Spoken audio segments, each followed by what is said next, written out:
Alright, today we're just going to quickly look at the DX5000 that I have here. The Plus, this is my personal one that I've modified a little bit.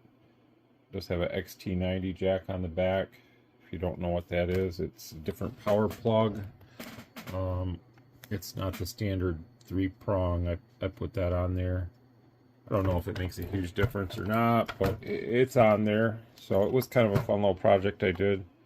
I did a battery eliminator mod inside the radio, also to the mic. So there's no battery in this mic. If you were to use this mic on another radio, it wouldn't work with a battery the way it's set up. So it was designed to be used with this radio only, the way I did it.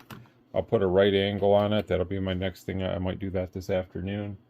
I did some cap changes in there, and I did a Palomar Max mod. Now, for those that watch my channel and stuff, you may notice I don't ever offer and push a Palomar Max mod. I didn't really see a huge difference. I mean, some guys might see a difference. I don't know. I don't really see much of a difference. So it was easy enough to put on the radio. Would I do it again? Probably not. I had this out in my car for a while. It did well. I ran it barefoot, and it did pretty good with it. You know, it's got really good modulation and stuff like that. So, but what I wanted to do today is just kind of demonstrate the output, since I haven't really done anything since the other day where I made that other video where I was showing, it's easier to describe the box. I was showing this radio, which is a really nice radio. So we're going to show this radio with the same amp, and we're going to do it on sideband first. I think a lot of guys don't really buy these primarily for AM. They buy them for sideband, and you know, I kind of agree with that. But so the radio is doing about 25 watts, which is about what we should put into this maximum. You can go a watt or two over, it doesn't really matter, but so you can see there the radio will go up.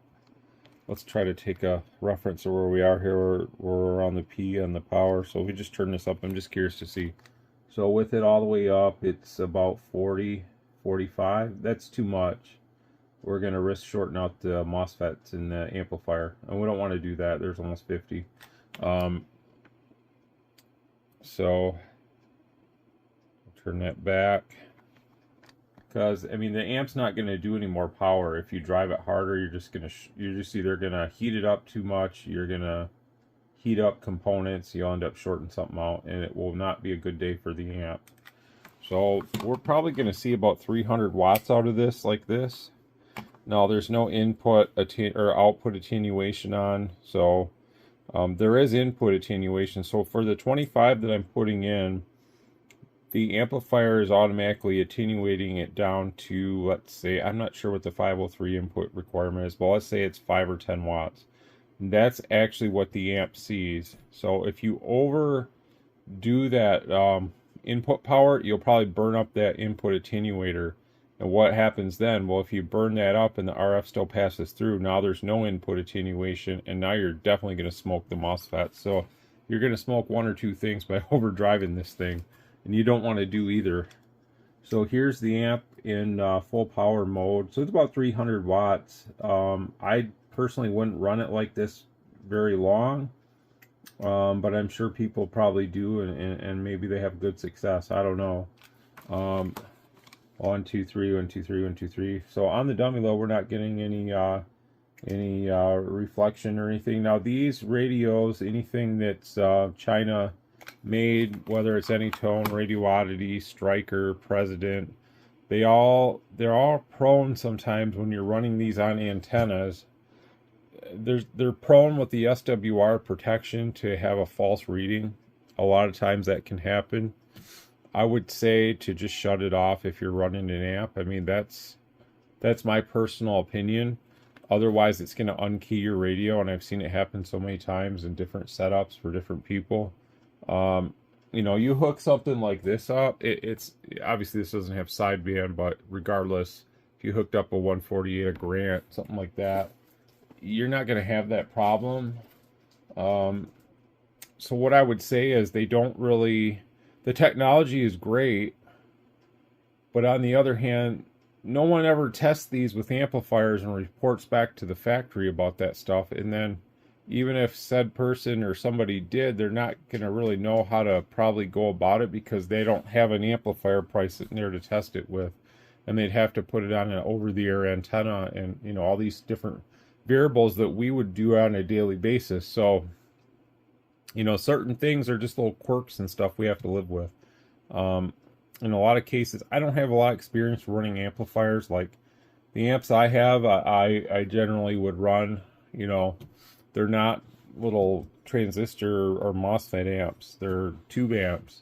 So they generally have load and tune, so they have a better way to balance what the transmitter sees, the exciter, whatever you want to call it, where these don't. So but I've also heard that like jumper length and all that stuff in between like here and here can play into that and all these different variables. So it can be frustrating, but it's not a problem with the radio. It's not really a problem with the amp. I think it's more the circuit for the SWR protection. So like I would say, shut it off if it's giving you problems and you just simply can't figure it out, because it is highly annoying. So let's just kind of see what this does on AM. I had a conversation with somebody last week on text about like this exact radio, like with amps, and I tell everybody I'm not an expert when it comes to running amps, so I can run them and usually have good luck, but do I really like running them? Not really. I'm more of a simpleton when it comes to radio. I would rather do more with less. And I can tell anybody right now that the whole HF digital mode thing is really I've gotten the bug for it, and it's killed me in the sense of running like high power and high gain antennas and stuff, because what I was able to do last week with the current band opening into Europe, I worked 46 out of 66 entities, the European countries, with confirmed contacts on QRZ, which gave me Master of Europe, which I'm pretty proud of. You know, I'm going to hang that on the wall when I get it in the mail, the certificate. And that was on 10, 12, 15, and 17 meters is where I was able to do all that with a Mako V5000 without the radials. And this video is kind of jumping all over the place, but, you know, I just like to talk to the masses. Without the radials, because I have a 2 meter horizontal. If this is the vertical right here, the Mako, I don't think that's going to, there we go, it's going to stand up. So if that's my vertical on top of my tower, which my tower is about 64 feet and there's a little bit of pipe. So let's say this is 66 feet here. This is a cross boom right here. Let's make sure we don't short anything out. So I have a cross boom right under that Mako. And then I have a, I can visually show this. I have a Cushcraft 13B2 that's vertically polarized on one side. On the other side, we'll just pretend there's something else there. I have a M squared 2M9X for 2 meter SSB. It's horizontally polarized. So they're about the same 15-foot long boom. So when we set that Mako up in the backyard on the temporary mast and stuff, we had it set up like that. The Mako tuned beautiful for 27, like 30. Something like that. That's where I wanted it. Kind of split the difference between the sideband and the AM CB channel that we talk on around my area. And it worked out great. So when I go on 10 meter, the SWR isn't really preferable. It's like 1.5, 1.8. It's not horrible, but when I go up on voice, it's much worse. Closer to 2, because you figure your FT8 I think is 28074 and your FT4 is like 28.1 or something. So it's a little closer to CB. But, you know, I'm pretty proud of that, and that's with running 100 watts or less, just out of the radio. So that's what kind of kills me sometimes about, like, going back to, like, the CB stuff and running a super high gain antenna with a big power amplifier and stuff. I mean, I ain't got nothing against it or anything, but just as my own personal needs in the hobby, it's like it's killing me, you know. So anyways, let's get back to this. We'll look at this on AM. So what you see on this radio might be a little bit different because, again, I put a Palomar Max mod. I've upgraded the power jack, which is a heavier duty cable. I don't know if it makes a big difference or not, but so RMS on this, 1 watt carrier RMS, we're looking at almost 3 to 4, so it's not a ton.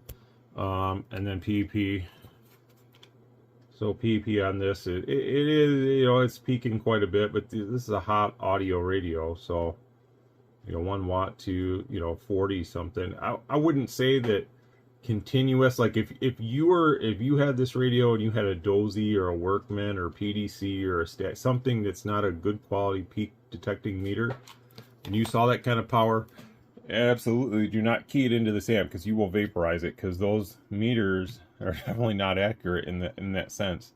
And if somebody hot rides your radio beyond whatever radio you had, if it looked like this or something else, I mean, I would stay away from it. But we're just gonna do it and see what happens. Okay, so now we have about a 13 watt carrier, which isn't really that bad or anything. That's fine. So you can see if I turn this on, we're gonna start modulating. So when we start modulating, we're up there about 300. So this is the difference. I think what a dual final radio will give you, just a little bit more power. So what would I say, running it like this? I think you'd be okay, because if you look up the spec on this amp, and I'm going to do it so that I'm actually saying some truthful information here on the video, which I always try to do. I'm going to say that our Italy says for FM you can run about 25 watts into this thing, and we're going to do it just to see what it'll do. But I'm going to say that we're perfectly safe here, because if you look at FM, in a sense, 25 watts FM is full RMS power of 25 watts. There's no peak. There's just you key the mic, you're doing 25 watts continuous.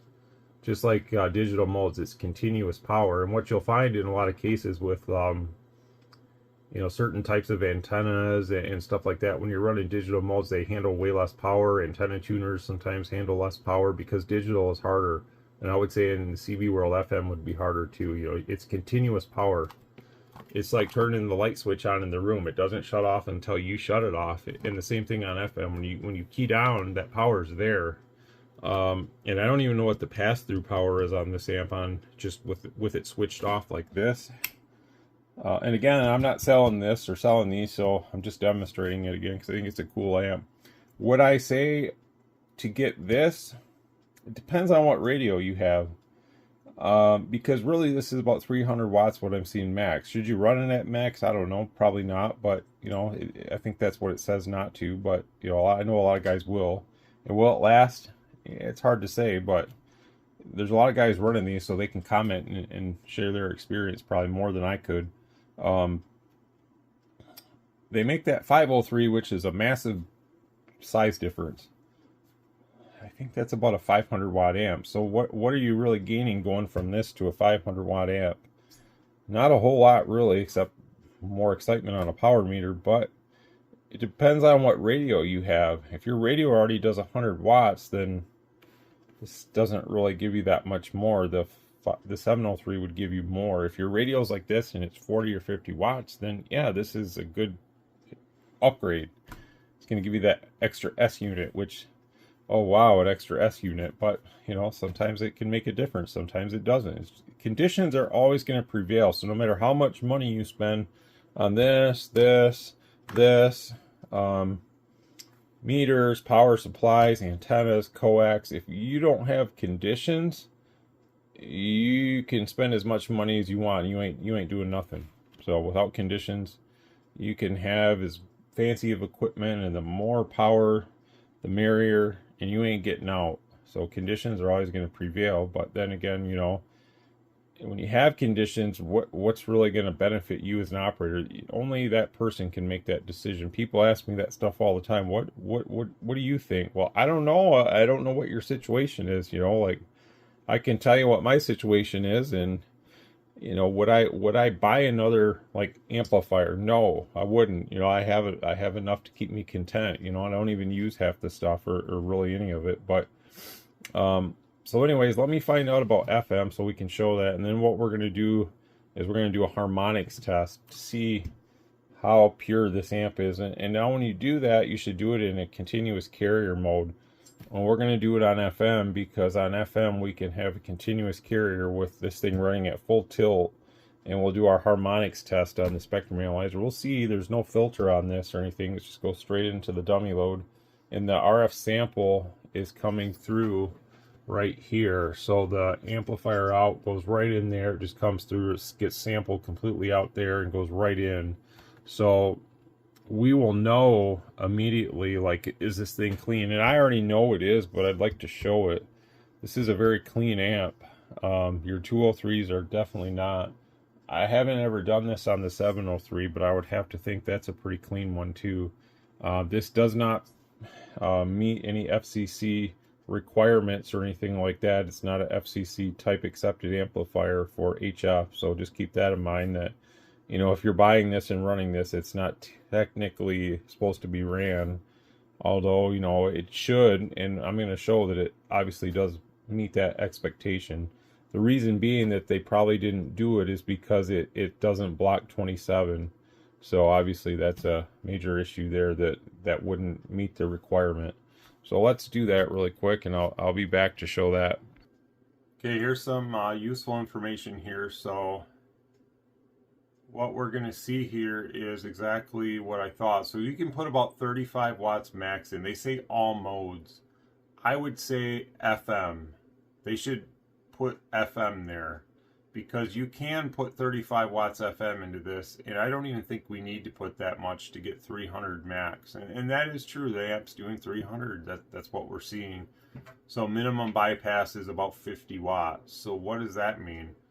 That means that basically when your amp is in standby or off, you should not run a radio that's doing more than 50 watts max. And I would also say probably that FM. And remember, 50 watts continuous FM, how does that relate to peak envelope power? That's a question I don't really have a good answer for. And that's why when people buy these and say they want to run them on AM, there's kind of a gray area there, because it says all modes. Well, as we know, a SSB is definitely not full duty cycle. So could we get away with running more than 35 watts in there on SSB? Yeah, probably, but we don't need to, because I showed you at 25 watts we're doing 300 watts. So there's some things I wonder about there. The main point I'm trying to make is you don't always have to run things to max input just to get max power out, as I've shown. And I'll probably see this on FM as well. We're going to start at like 15 watts and kind of work our way up on FM and just kind of see what happens. Then we'll go to the max where we start to see that 300 watts out. And then we'll do the harmonics test. They're saying it's minus 50 dBc. So let's see if that's what I show here. And this is out of the manual, so we'll test it. They're showing it at 26.6. That's the fundamental. And then they're saying that they take their measurement at 56.33, which really isn't the second harmonic of that. It's pretty close, but I think their spectrum analyzer is a little... They should have zoomed in a little bit more, probably, and had a more accurate read there. They just took a picture of it, but we'll see how that looks. See if we can't mimic that. So we will go to 26.6 and do the test. Alright, so here's our radios on 26.6. We're in FM mode. I know it looks funny with the chrome knobs. I took some knobs off this to put on a striker that I no longer have. I sold that to a customer with the black knobs, so I don't really care what the radio's knobs look like to me. I can still use it, so I just left it like that. But the strikers look pretty damn good with the black knobs. So 8 watts is where we're at right now. I doubt we're going to see full output, but let's just find out. We'll key this up. So we're at about half power right now. So we want to bump this up till we get to about 300.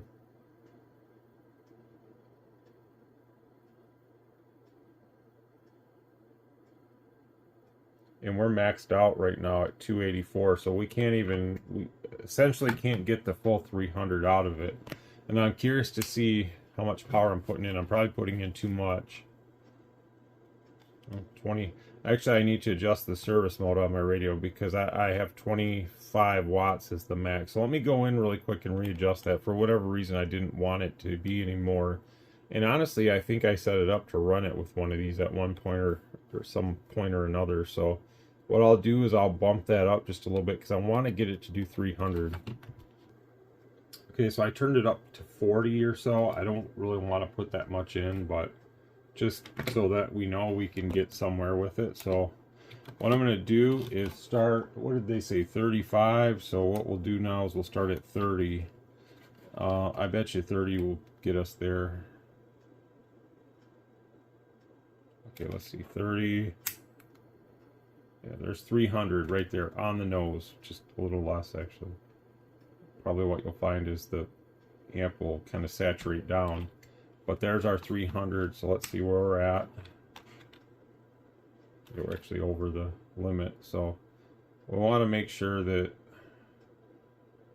we stay somewhere in the relevancy of where we should be. So the amp is on, there's our 300 watts. Okay, well, I'm not going to keep this thing keyed for very long like that because I don't have a fan on it. It's not really hot right now, but I want to measure my dBm because that's important. So it's at about 54 point some odd dBm. So I'm going to set my spectrum analyzer up to show accuracy, and we'll come back.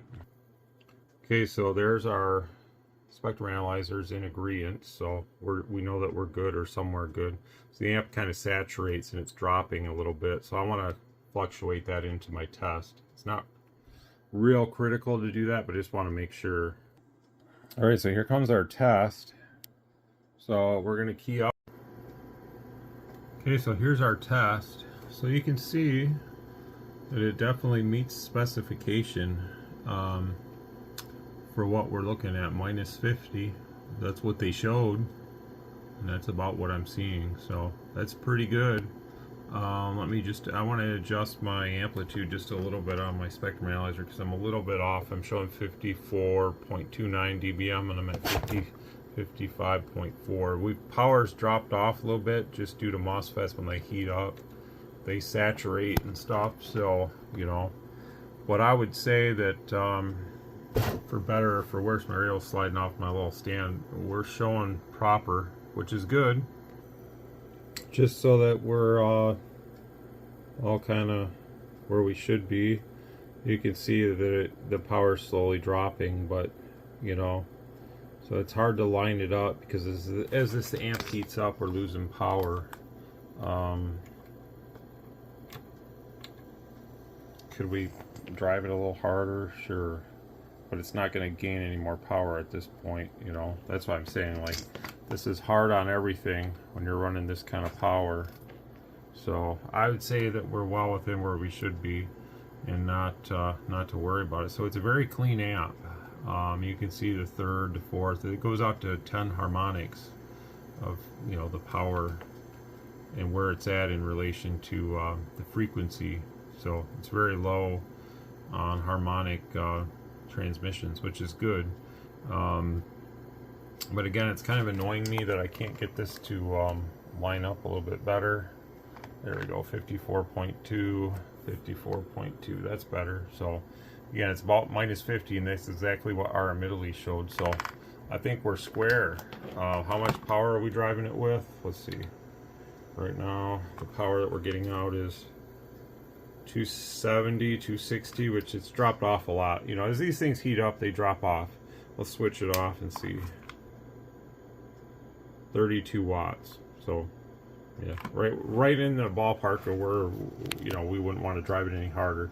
And I don't know if you could tell as I was turning it up, it wasn't gaining any more power. So that's telling you right there, you're putting the maximum in. As the MOSFETs heat up, they like start to, like, I call it saturation, where the gain goes down. So the longer you transmit on a MOSFET device, the less power it's going to do. Same thing with your radio.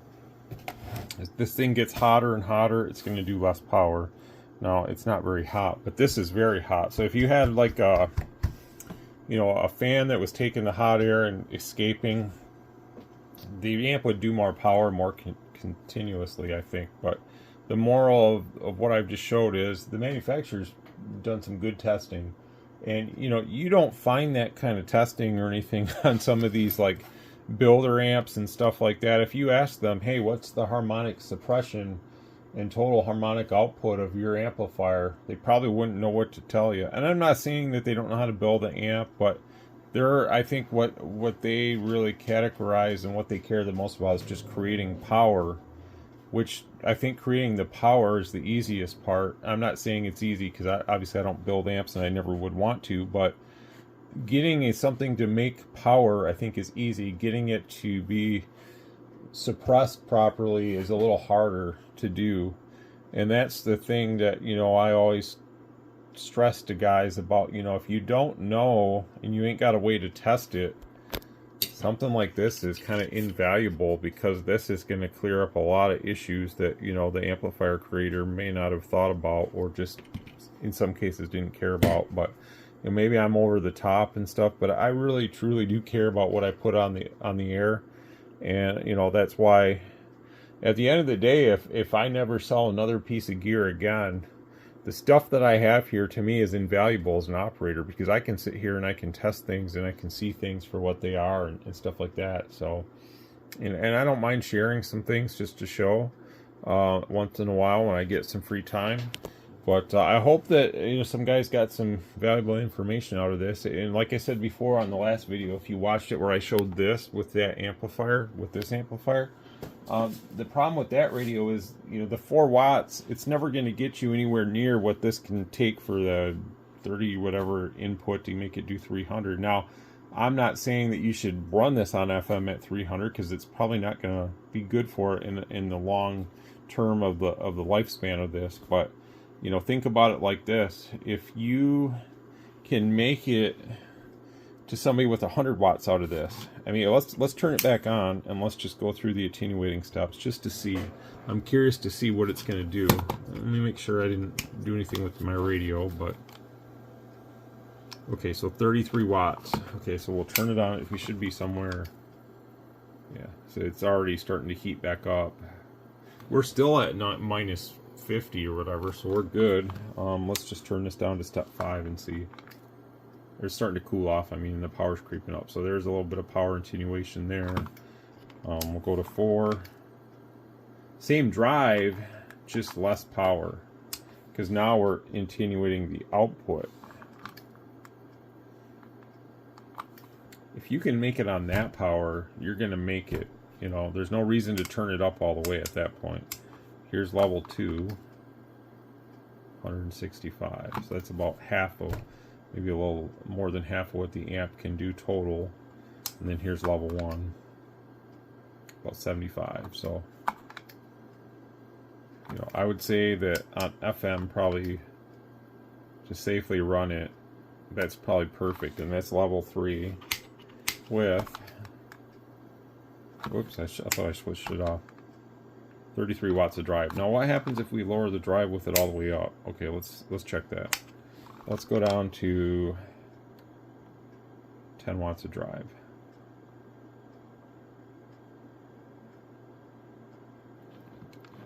Okay, let's turn this back up all the way.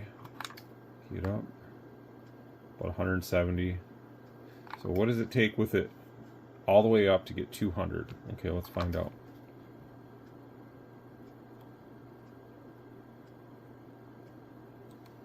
Close enough. So about 12 watts. So honestly, and this is just my personal operating preference, you're never gonna gain anything except feeling good on your watt meter by turning this radio up any more than 12 watts FM and hitting it into this amplifier with no output attenuation. 200 watts out is which I guess you should be striving for. If you really truly love FM and you would use this on FM, I would say that that's a perfect amount of drive. You're never going to overdrive the amp like that, because it's already running well below its maximum rating and it's doing 200 watts. So what would I say to somebody that wants to run this amp on FM? No more than 12 watts. That, if I was the manufacturer, I would have put that in my documentation and said, at 12 watts, we've tested, and maybe they do. I'm sure they have something written. They write a very well written manual with a lot of good information. In some ways, they're saying exactly what I'm saying now, but what I'm saying is, at 12 watts, this amp is doing great. And that's a very low drive for 200 watts. The gain is much higher there. You turn this thing up, it's going to do closer to 300, but it takes another 20 watts to get there, and the 20 watts extra that you're giving it, what it yields isn't enough to really make a difference. So all you're doing is heating up components, getting them way hotter than they need to, stressing those MOSFETs, stressing your power supply, not really stressing your radio, because the radio can handle that all day probably at 30 watts, but you know, so you have to factor all those things into what you're doing. The AM with this, again, I'm going to go back to that. If it can handle 30-35 watts continuous FM, I'm going to say it can handle the full peak of this radio with a low dead key. The key is keep the dead key low on AM. SSB, probably the same. I mean, let's go back to SSB. We'll switch this off really quick. We'll just stay on this frequency since we're here. This will kind of summarize the whole video, but see, we need peak envelope power for that. Let's just see. 1 2 3 1 2 3. Check check check. Hello. So the radio is doing about 40, between 30 and 50. So I don't know. Let's hope we don't blow it up. I don't think it will. I don't recommend running it like this, but let's just see what it does. Turn the amp back on. We'll make sure we have the SSB switch engaged, and we'll talk. So hello, check check check 1 2. So we're over what the amp is rated for by a little bit. Obviously it's going to saturate back, and it's going to, you know, do about 300 watts. So again, we're driving it too hard. It's not making any difference. The amp will not give you more than 300 watts. So should you drive it harder? The answer is no, because it's not going to do anything except end up shorting the amp out. So let's go back to, I think, where I had it somewhere in here. 1 2 3 1 2 3. Check check. Yep, that's about 20 watts, 25 watts, something like that, and that's a much safer level there. If you were to look at the scope, when I turn the RF power back up, now the scope's set to a really fast trace, so it's hard to see, but watch when I turn that power up all the way, you see that distortion in there? That's massive distortion. The amp is now in runaway distortion because it's being overdriven, and that power has nowhere to go but to saturate those MOSFETs and start to really make the output like crappy.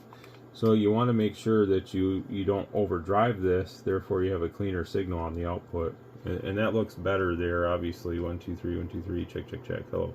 So there's reasons why manufacturers take the time to write a good documentation. And I guess, you know, at the end of the day, I'm not selling these, but I do like this amp. It's a good little 200 to 300 watt amp. And what it comes down to, like I said in the earlier part of this video, is it depends on your operating need. What do you need? What do you feel that you need? If your radio only does a certain amount of power, then this is a good option. If your radio is doing more power, it's probably not a good option. You know, if you have a higher power 100 watt radio, then probably the 503 is the next, or the 703 would be a better option with this name on it. If it's another amp or something, I have no clue. I'm not going to go and buy a bunch of amps just to test them and show them on YouTube. That would be stupid, because I would never use those amps. Just like I probably never use this other than for testing. But it's good to test and understand the capabilities of things and see it on some real equipment besides like what the manufacturer shows. And it's good to see that what they're showing is actually really good. It's good information. So that's all we can really go off of, is what we see, what we hear, and not so much about, you know, well, my guy says I can drive it with this much, and then the amp burns up. Well, don't look at me. I mean, I didn't tell you to do that. You know, I don't know. I'm just saying, it's all supposed to be fun, but at the end of the day, a lot of things get damaged and destroyed simply because we don't know a lot of things. So again, I've kind of proved the point that you can hit this with more power on sideband, but it's not going to help you. So keep it in between 200 and 300 on sideband with a good peak reading meter, and not one of your run-of-the-mill CB grade meters. You know, something ham grade is going to be better than a CB grade meter. If it has a peak circuit, make sure it's powered. As long as it's got a powered peak circuit, it's going to be better than something that doesn't, that just has a peak switch on the front, and it looks fancy and it looks good, but it's going to let you down. So there's a lot of things there to think about too, but the main goal is just to run things conservatively, and they'll last you a long time. And also, without conditions. This, like I said before, this, the antenna, the beam, the tower, whatever you have doesn't mean anything, because yeah, you can local talk, but if you're not a local talker and your whole setup is for long distance, well, I'm sorry to say, but without conditions, you're kind of S up a crick. So anyways, I hope you guys actually, you know, the guys that watch my videos, I hope you enjoy it and you get some useful information. There's no like animosity. I'm not trying to one up anyone or show that I'm smarter or know more than anyone. I just simply like to test things sometimes and show things, and show one of my favorite radios here that I have modified, but to be honest, it was something I did for fun. It's not worth charging money or offering. I mean, the battery eliminator thing is cool. I could do that for somebody if they wanted to buy the radio. Obviously, I would have to charge for that because there's more time involved in that. And then you as an operator have to be 100% prepared to know that you cannot plug another mic ever into the radio after I do that to it. And that's why I don't really offer it, because people make mistakes. I mean, I literally have to, I'm going to have to get my label maker thing and put something on the back of this, like battery eliminator or something so that I know. The only reason I know that this goes to this radio is because I never usually unplug it when I put this radio away or put it off to the side. If I didn't, I'd have to mark this mic. This mic wouldn't hurt a radio if I plugged it in. What would hurt this radio is plugging in the factory mic, any other 4-pin mic. It would short that regulator out that I'm getting 8 volt drain off of to come out this plug. If you weren't careful, and some guys are trying to wire a mic and they don't know, and they start taking stuff and say, how do I make this thing key with something conductive? You'll fry that regulator, and then the radio has to get fixed. And hopefully it doesn't burn a trace or burn an SMD part out in the path of destruction. So it's a cool thing to do, but it's like, be careful what you wish for, because you can, I mean, everybody makes mistakes, and I don't really want that to happen to somebody.